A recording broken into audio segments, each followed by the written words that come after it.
Magandang umaga, Boss Alvin at Bob Doris. Sa Opo. lahat po ng kumatakilig sa inyong programa, isang magandang umaga po. Ama, Yan. medyo marami-rami po ang pwede namin itanong sa inyo at iba't ibang personalidad, Attorney Melvin. Purunahin ko po yung kay Jason Za.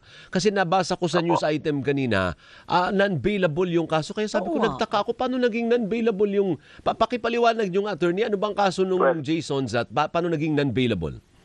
Well, dalawa po yung kasong kinakaharap niya. Isa yung Revised Penal Code 154, yung po yung pagpapakalat ng maling balita na gumagamit po ng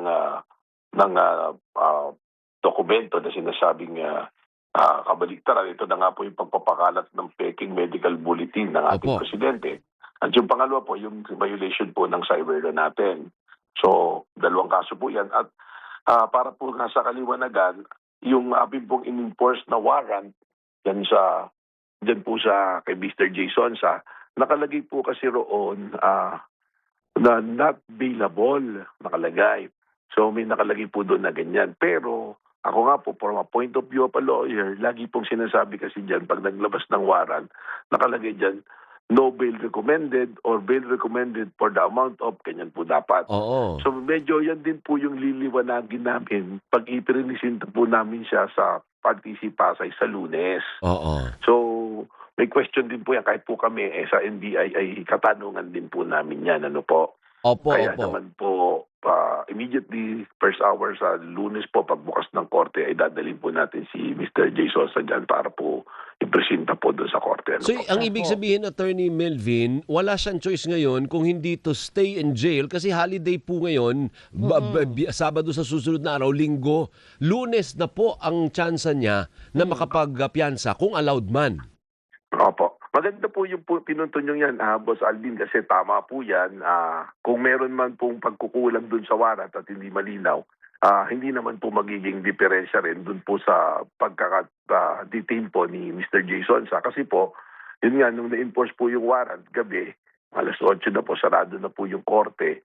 At nagkataon, holiday po ngayon, tapos Sabado, Linggo. So sa Lunes po talaga, lahat po diliwanagin yan. Ano po. Opo. Pero rest assured, kung ano po yung mga karapatan po ni Mr. Jason including nga po nung siya'y nagre-reklamo, nahihirapang maglakad, binigyan namin ng wheelchair at kuha ko kami ng medical personnel to attend to his needs dahil sinabi niya may asthma po siya.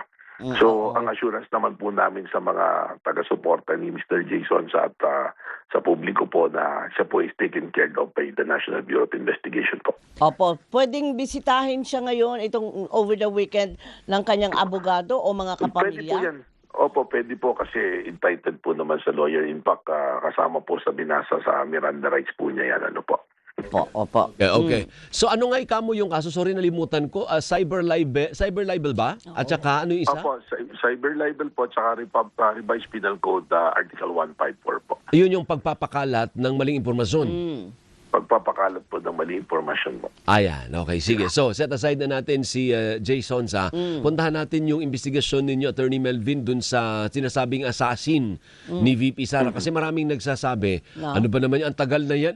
More than a year na. Oo nga. Hindi pa rin ba na didetermine ng NBI kung talagang meron o walang ikinuntratang assassin ang Vice Presidente?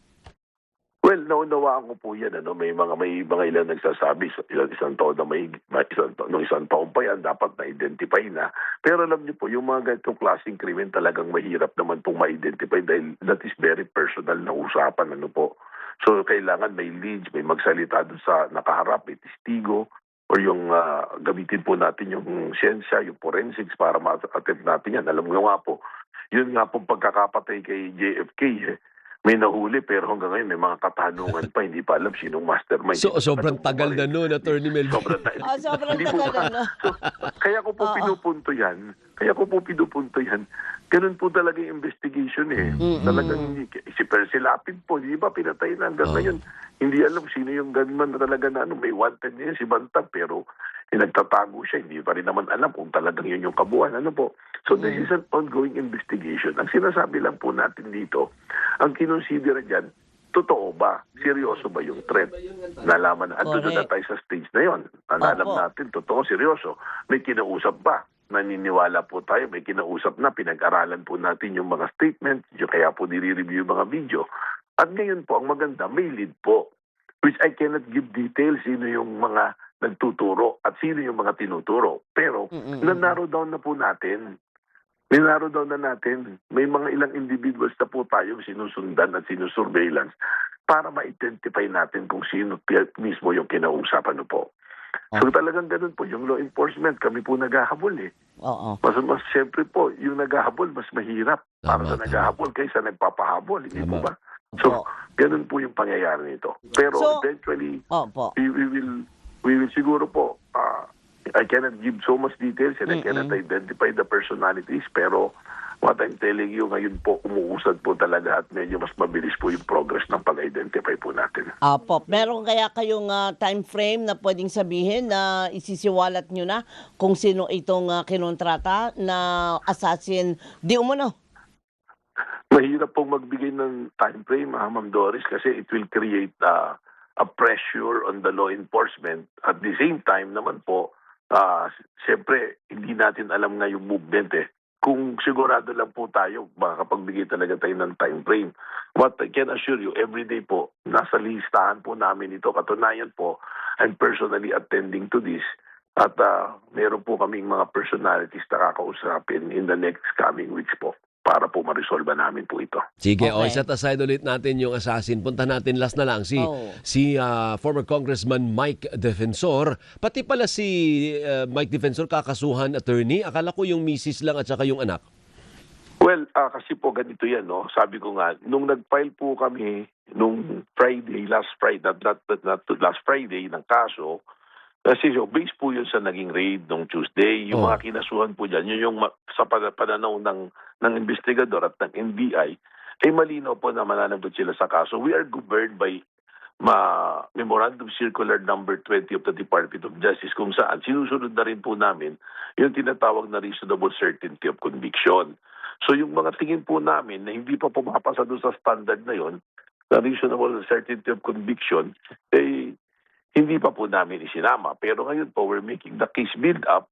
At ang nakita po namin dito, Boss Alvin, may layer po eh.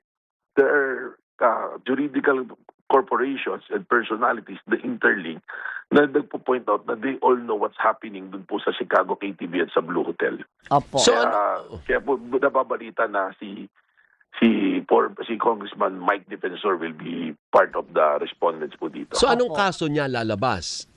Well, kasama rin po yan sa human trafficking. Kung ano po yung mga hinaharap na kaso ng mga kinasuhan masasama po siya dyan. Hindi, pero in his position as what? Kasi na-establish natin yung misis niya, may position eh.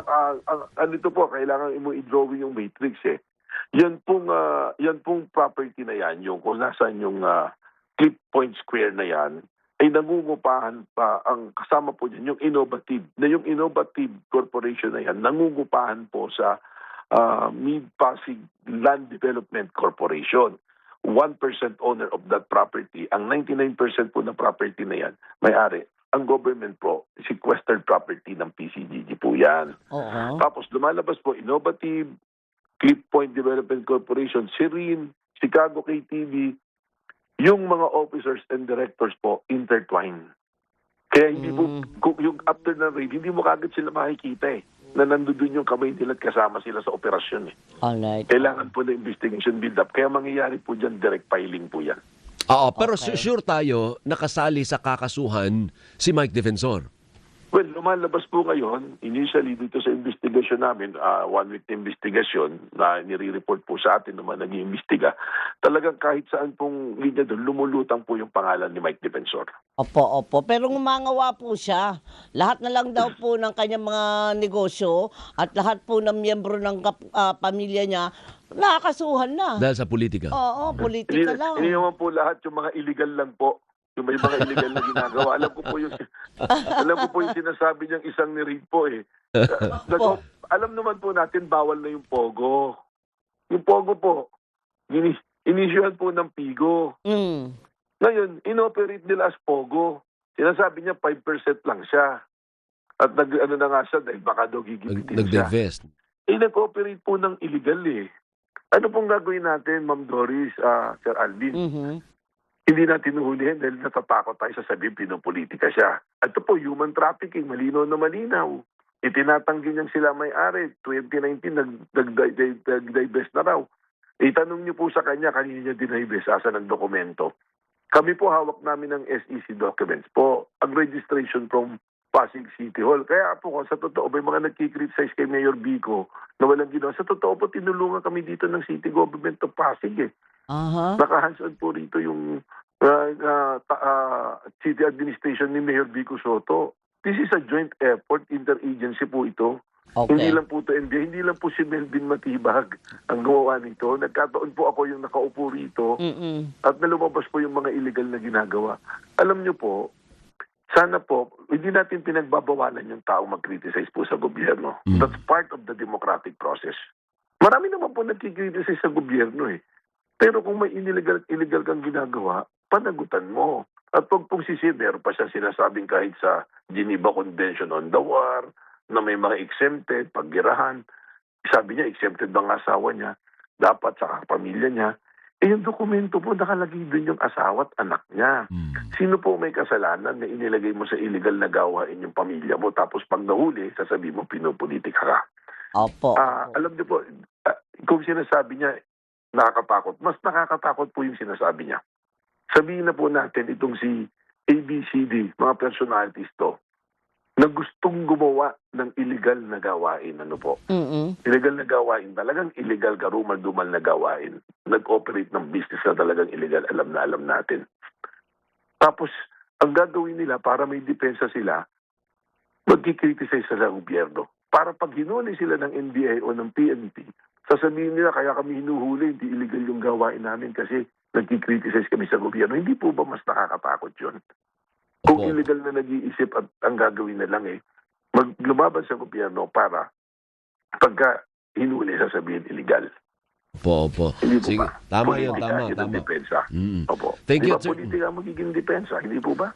Opo. Tama po kayo, Ang attorney. daming, Thank you. ang daming trabaho ni attorney. Attorney, maraming salamat sa oras ha. Mabuhay ka ha. Salamat po, sir. Maraming salamat po. At anytime po, Boss Alvin.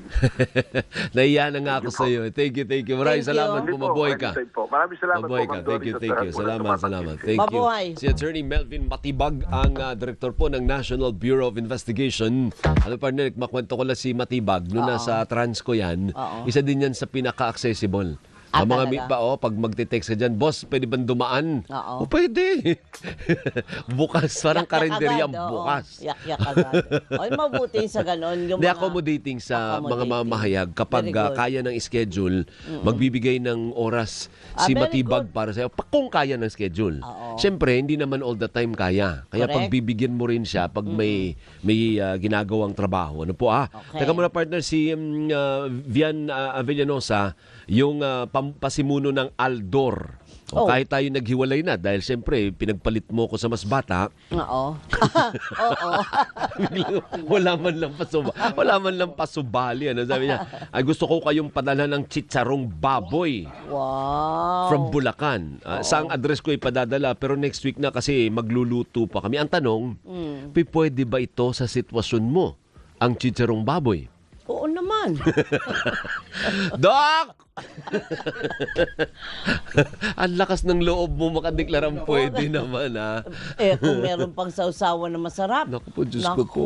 Di ba'y bawal sa'yo? Bawal nga, pero alam mo naman, ang mga bawal, yun ang masarap. Kagaya na lang ng bawal na pag-ibig, di ba? Easy. Labor Day ngayon, ha? Ma'am Corito Nagle-labor na. Ma-shout out to Shirley Antonio, Louie Abrao, at Marion Kumot and Gina De Vera. Naka-monitor din sa. ay, Panihabol okay. mo kung meron kang pahabol. Hindi pa, ano ko lang, baka hindi pa narinig ng mga amiga ko. Chita Vasquez. Paulit-ulit. Inka Canlas.